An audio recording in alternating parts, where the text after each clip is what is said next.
abrimos las páginas doradas de la increíble historia de la Copa Libertadores para recordar esas finales que se convirtieron en leyenda, porque con un título en juego hay que hacer hasta lo imposible y algo más para quedarse con la gloria. A continuación, reviviremos aquellas remontadas épicas, tandas de penales eternas, decisiones polémicas, milagros impensados y hazañas que pasaron a la eternidad. Porque la historia se escribe en la cancha, pero tú la revives en palabra de gol.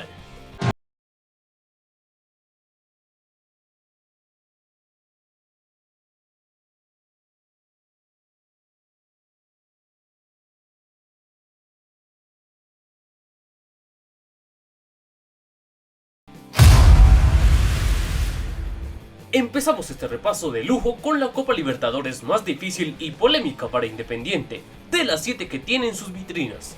En 1973, la definición la protagonizaron el mencionado equipo rojo que buscaba su cuarto título y Colo-Colo, que venía haciendo historia al ser el primer equipo chileno en disputar una final de Copa Libertadores.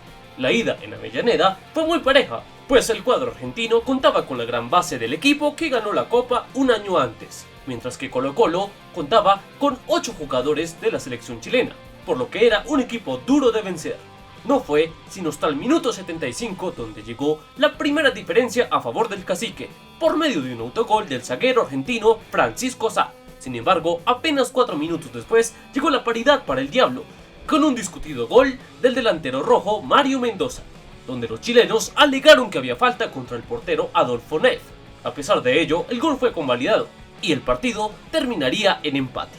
7 días después se disputó la vuelta en el Estadio Nacional de Chile, donde continuó la paridad, pero también las acciones discutidas, pues el encuentro tuvo un trámite muy reñido y disputado. Sin embargo, los albos alegaron una acción polémica cuando el árbitro brasileño anuló el tanto de Caselli, por estar en presunto fuera de lugar, por lo que tras el 0-0 final, la Copa se resolvería en un partido de desempate en Montevideo. Aquel tercer encuentro empezó a favor de los rojos, con tanto de Mendoza al minuto 25. Sin embargo, el cacique no se rendiría y 15 minutos después llegaría la paridad de Caselli. Pero no todo sería alegría, porque a 10 minutos antes de la prórroga, el juez expulsaría al defensor chileno Leonel Herrera, por lo que el cacique tuvo que disputar el alargue con 10 hombres.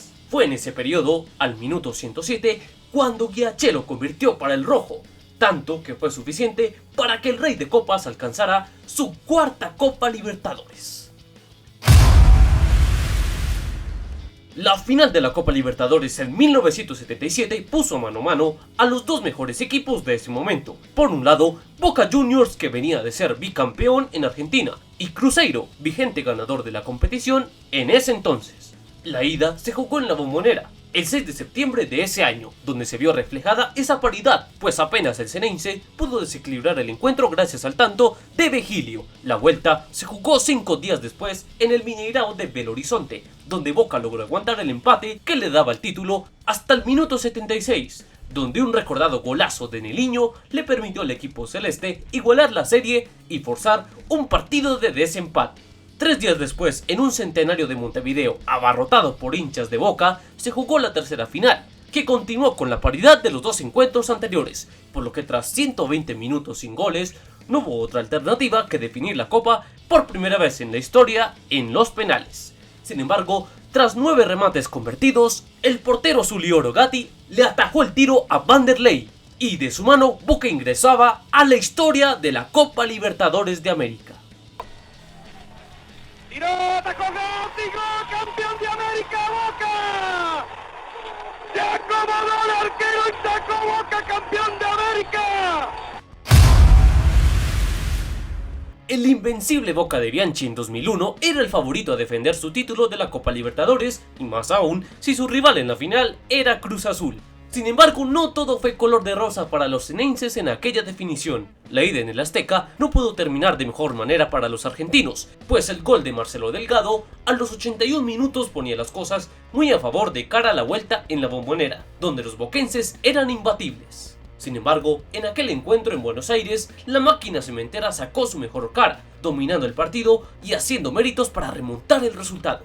Sin embargo, en una gran noche, Óscar Córdoba salvó más de una vez a los locales, algo que también hizo el Conejo Pérez por momentos para los mexicanos. Pero fue al minuto 42 cuando Francisco Palencia detuvo el latido de la Bombonera, marcando un histórico gol para los azules en aquella final. Luego, la falta de efectividad en ambos equipos dejó la mínima diferencia en el resultado, y por lo tanto la paridad obligaba a que el título se decidiera desde los 12 pasos. Sin embargo, apareció un inmenso Óscar Córdoba, que le negó la gloria a Cruz Azul y se la devolvía a Boca, que por segunda vez se convertiría en bicampeón de la Copa Libertadores. Piñeiro, afuera, Boca campeón de América por segunda vez consecutiva.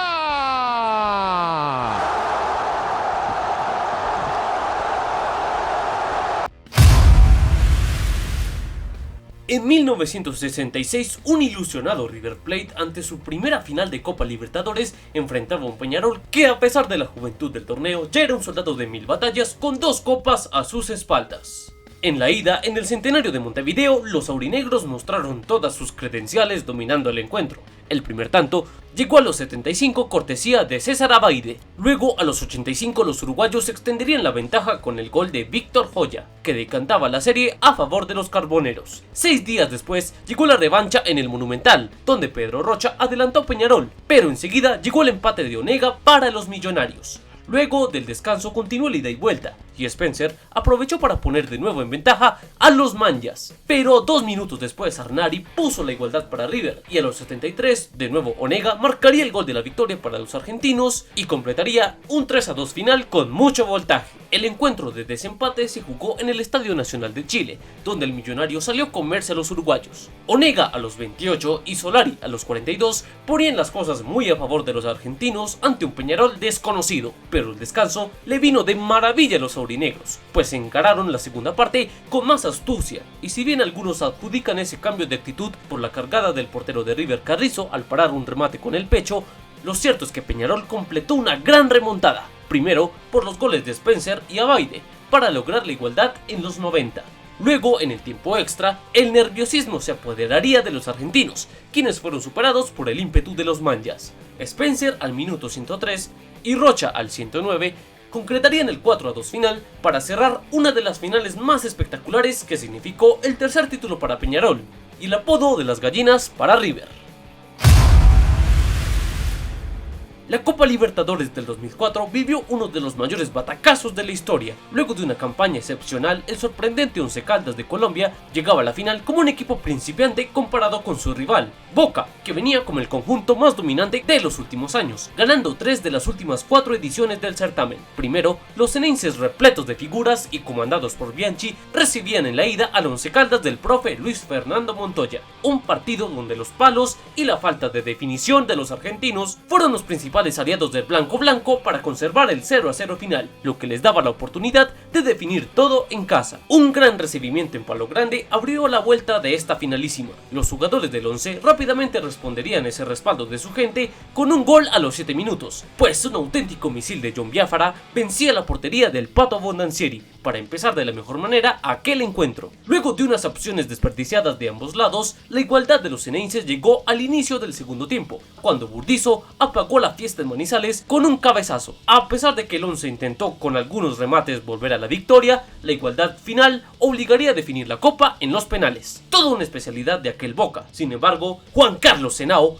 tendría otros planes esa noche. Chiari a las nubes. Cassini atajó y no. ¡Ya! Lo erró Burdizo, travesaño. Atajó, señores. Once Caldas, campeón de la Toyota Libertadores, edición 2004. Así culminaría una de las mayores sorpresas en la historia de la Copa, que consagraría a todo un campeón de la vida. Otra final que entró a la historia por el impacto que generó fue la de 1994, donde el recordado Vélez Sarsfield de Carlos Bianchi disputó el título con el poderoso Sao Paulo de Tele Santana, que llegaba como bicampeón de América y del mundo. La serie inició en el Fortín, donde a la media hora del encuentro se adelantó el conjunto local gracias al remate de Omar el Turco Asad para empezar el batacazo, y encomendado a una gran defensa y a un inmenso Chilavert, el sorprendente cuadro argentino se iba al Morumbí con una ligera ventaja. En la vuelta en Brasil, el equipo de Bianchi apeló a formar una muralla para sostener el asedio de los paulistas. Sin embargo, un penal a los 32 minutos le permitió a los brasileños igualar la serie. Luego de ese gol, los locales siguieron intentando perforar la dura retaguardia de los argentinos, y los locales no podían ampliar la ventaja, por lo que la mínima diferencia se mantuvo y llegaron los penales. Primero apareció el Bulldog, atajándole el tiro a Palhinha, único remate que no entró en toda la serie, por lo que el último tiro, a cargo de Roberto Pompei, fue un inolvidable zurdazo que se coló por el ángulo de Seti, que terminó con la historia y con justicia consagraba al Fortín como el mejor de América. Pompei, gol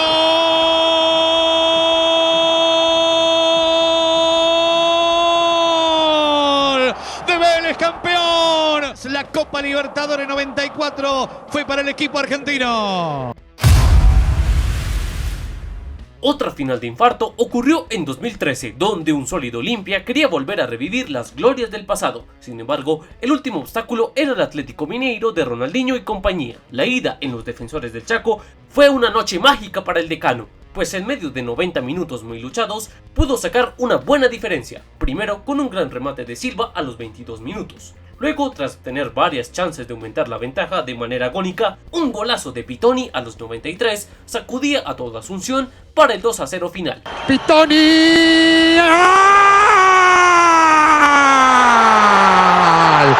El Mineirao se vistió de gala para la revancha, las individualidades del Galo contra la gran defensiva del Decano, la cual fue una auténtica pesadilla para Ronaldinho y su equipo, pues pasaban los minutos y no encontraban soluciones en ataque para recortar el marcador adverso. Luego de un primer tiempo complicado, los brasileños encontraron el primero, empezando el segundo tiempo, tras un error de la defensa de Olimpia en el área, que aprovechó Jo para dejar el 2-1 en la serie. El resto de la parte complementaria fue dramático, las opciones iban y venían, incluso Olimpia tuvo sus oportunidades para liquidar a los albinegros, pero la suerte los traicionaba, y cuando parecía que los visitantes celebraban en Belo Horizonte, apareció un cabezazo milagroso de Leonardo Silva que se colgaba por el ángulo del arco paraguayo para inundar al Mineirao de gritos de desahogo. Tras media hora del tiempo extra, sin muchas ocasiones, todo iba a depender de los tiros desde el punto penal. Miranda y Jiménez fallaron para el Decano, lo que consagró al Atlético Mineiro por primera vez en la Copa Libertadores. Va el zurdo Jiménez, afuera, señoras y señores, palo y afuera. Campeón de la Copa Libertadores, Atlético Mineiro por primera vez en su historia. Atlético Mineiro, campeón de esta edición 2013. Si quieren una final repleta de goles, esa fue la del 2008, una definición inédita entre dos equipos que jugaban su primera definición. Fluminense y Liga de Quito comenzaron su duelo por la gloria en el Estadio Casablanca, donde el show de goles comenzó con el tanto de Claudio Bieler a los 2 minutos. A los 12 empataría Conca para el Flu, pero Jofre Guerrón y Jairo Campos decantarían la balanza a favor de los albos. Y por último, el Pato Urrutia sería el encargado de cerrar un primer tiempo de ensueño para los ecuatorianos. Al final, más allá del descuento de Thiago Neves en el segundo tiempo, el 4-2 definitivo parecía lapidario de cara a la vuelta. Sin embargo, el Maracaná es el Maracaná, aunque el comienzo fue a favor de la U, que se adelantó al minuto 6 con el gol de Luis Bolaños. De ahí en adelante la suerte le sonrió al Flusao, primero con el tanto de Thiago Neves a los 12 minutos. Luego, a los 28, una desatención de la defensa blanca le permitió otra vez a Neves marcar y sembrar la ilusión en el estadio. Y para completar la faena, a los 57 otra vez, el maestro Neves, por medio de un tiro libre, hacía estallar a todo Río de Janeiro con el 3-1, que ponía un espectacular 5-5 en el marcador global. El tiempo extra no desentonaría con opciones claras para ambos bandos. Sin embargo, el destino decidió que todo se resolviera en la lotería de los penales. Sería el momento de la consagración del portero de Liga, José Ceballos, quien atajó 3 penales. El último, a Washington, sería el que pasó a la historia dorada del fútbol ecuatoriano. Washington atajó Ceballos, señoras y señores, héroe, Liga campeón de la Copa Libertadores 2008. La Liga de Quito le ganó por penales a Fluminense. Historia en el fútbol mundial. Sin duda, una definición para el recuerdo será la de 1989, donde Atlético Nacional y Olimpia se disputaban el trono de América en una final más que dramática. El primer partido se jugó en el viejo confiable Defensores del Chaco, lugar donde el decano aprovechó todas las ventajas de jugar frente a su gente, y con goles de Rafael Bobadilla a los 36 minutos y Vidal Sanabria a los 60, conseguiría un cómodo 2-0 frente al partido de vuelta en Colombia. La revancha se disputó en el Campín, que se abarrotó de hinchas verdes con la esperanza de ver que su equipo por fin le diera una alegría al fútbol colombiano. Tras no poder quebrar la resistencia de Olimpia en el primer tiempo, lo mejor de los de Medellín salió en el complemento. Al minuto, un gol de en contra de Miño alimentaba la ilusión de todos los que reventaban el Nemesio Camacho. Los minutos pasaban y faltaba el gol que llevara la definición a los penales, hasta que apareció el enorme Palomo Zuriaga para igualar las cosas en el minuto 65 y acercar a su equipo a la consagración. Zuriaga de cabezazo, ¡gol,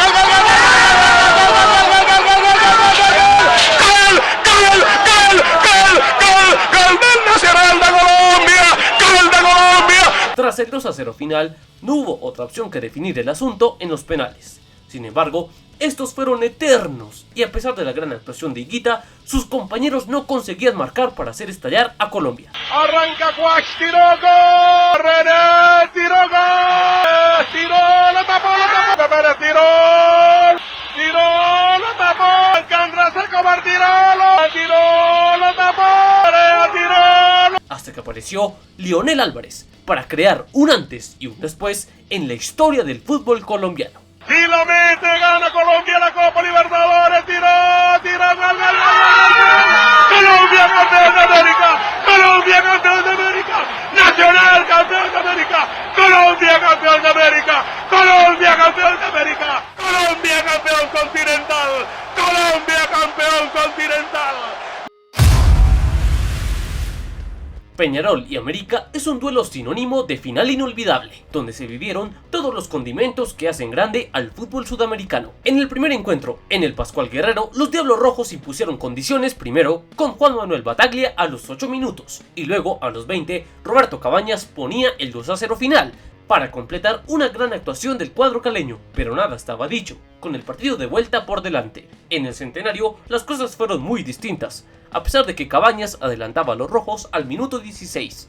El nerviosismo se apoderaba de los uruguayos, hasta que llegó un pequeño alivio a los 68, con el tanto de Diego Aguirre, que empataba el marcador, pero todavía le daba la copa a los colombianos. Pero a 3 minutos del final, un excepcional tiro libre de Jorge Bomba Villar se colaba por la portería de Falcioni, que despertaba la locura de los 65.000 asistentes y le daban la victoria al cuadro uruguayo, que con más garra que fútbol forzó el encuentro de desempate. La vuelta se disputó en el Estadio Nacional de Chile, lugar de buenos recuerdos para los manjas. Sin embargo, el partido iba a ser muy sufrido para ellos. Los 90 minutos fueron entretenidos, con opciones para ambas escuadras, pero la poca efectividad y el nerviosismo mantenían el 0-0 en el marcador. Luego, tras el empate, se jugaría un tiempo extra. Sin embargo, si persistía la igualdad, la consagración sería para los caleños, por la diferencia de gol. Los rojos aguantaban y hacían tiempo, mientras que los carboneros buscaban por todos los medios desequilibrar el encuentro. El reloj se acercaba a los 120 minutos y nada pasaba por los arcos. Sin embargo, al mejor estilo carbonero, en la última jugada, cuando ya nadie creía que podía ser posible, apareció el milagro para los uruguayos. ¡Diego, tira!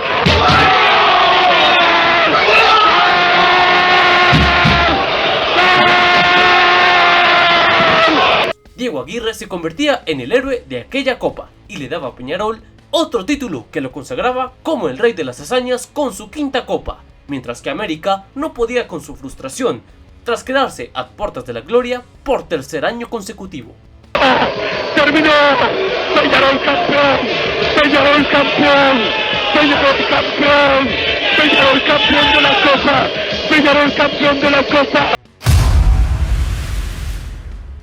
Y como bonificaciones podemos rememorar primero la historia de la definición de 1962 entre Santos y Peñarol, donde se vivieron 3 grandes encuentros. El primero de ellos en Uruguay lo ganaría el cuadro paulista con remontada incluida, pero en la vuelta los carboneros le devolvieron la cortesía al imponerse en Brasil, también remontando el marcador. Sin embargo, el partido de desempate aparecería quién sino Pelé para darle una clara victoria a su equipo por 3-0 en el Monumental de Buenos Aires. Otra final memorable fue la de 1982, entre Peñarol y Cobreloa, que tras un 0-0 en Montevideo, la copa se definía en suelo chileno. Sin embargo, cuando el 0-0 persistía y parecía que se tendría que jugar un encuentro de desempate, apareció Fernando Morena en el minuto 89 para regalarle otro milagro a los Manjas, y una vez más, en el Estadio Nacional de Chile. En el 2006, Internacional y Sao Paulo regalaron otra definición para el recuerdo. Tras el 2-1 a favor de los de Porto Alegre, en el Morumbi, la vuelta en el Beira Río, los colorados parecían tener todo controlado, ya que en los minutos finales estaban ganando el encuentro por 2-1. Sin embargo, al 85, Lenilson puso el empate y los paulistas se vinieron arriba. Incluso tenían opciones para igualar el resultado global. Sin embargo, el Inter sufriendo logró aguantar y mantener el marcador que le daba la copa. Y por último, podemos recordar la definición del 2009 entre Cruzeiro y Estudiantes, que luego del 0-0 en Argentina, Enrique empezó adelantando a los azules en el partido de vuelta en Brasil, pero luego llegó la recordada remontada de los Pincharrata, quienes gracias a los goles de Boselli y la Gata Fernández le dieron ese día a Estudiantes su cuarta Copa Libertadores. Y por estos recuerdos dorados terminamos aquí este repaso por las finales más sufridas de la Libertadores. Por supuesto, esperamos todos sus comentarios acerca de este ranking. ¿Estás de acuerdo o quitarías o añadirías alguna definición en particular? También quisiéramos saber si tuvieron la fortuna de vivir en carne propia algunos de estos partidos, y de no ser así, en cuál les hubiera gustado estar presente. Ya saben, queremos leerlos, así que no se queden sin opinar. Por lo pronto yo me despido, no olvides que si te gustó este video, dale like y compártelo con tus amigos. Y suscríbete si aún no lo has hecho, y activa la campana de notificaciones para que no te pierdas ninguno de nuestros videos. Y ya sabes, esto es palabra de gol, soñamos con la copa, queremos levantarla, y por eso somos Libertadores.